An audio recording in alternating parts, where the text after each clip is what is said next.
difitnah selingkuh. Apa yang terjadi ketika Sayyidah Aisyah difitnah selingkuh?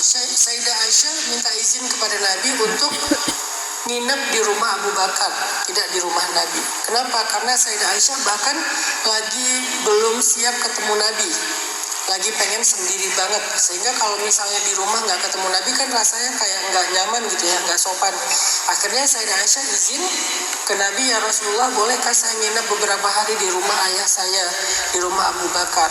Maka kemudian Aisyah pergi ke rumah Abu Bakar, dia punya kamar sendiri di sana. Maka di rumah Abu Bakar itulah kemudian Aisyah menghabiskan hari-harinya ketika beliau sedang viral, ketika beliau sedang digosipin. Jadi ketika beliau lagi viral di sosial medianya Madinah, lagi digosipin di lambe Madinah, maka yang dilakukan Sayyidah Aisyah adalah beliau menyendiri di rumahnya ayahnya Abu Bakar. Kenapa menyendiri? Karena itu cara untuk bisa menjaga kesehatan mental.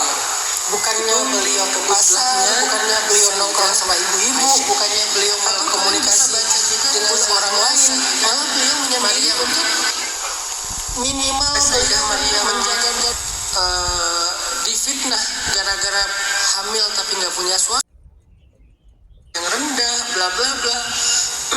Akhirnya Sayyidah Maryam pergi beruzlah, pergi menyendiri.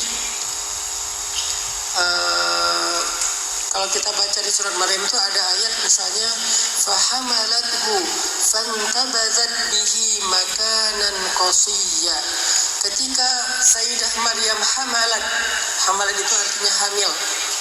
Karena hamil itu bahasa Arab yang jadi bahasa Indonesia. Hamil itu artinya seseorang yang membawa. Kemudian jadi bahasa Indonesia seseorang yang mengandung, hamil. Sebetulnya harusnya hamil bukan hamil. Kamu lagi hamil. Kalau aslinya ya, cuman karena di Indonesia kan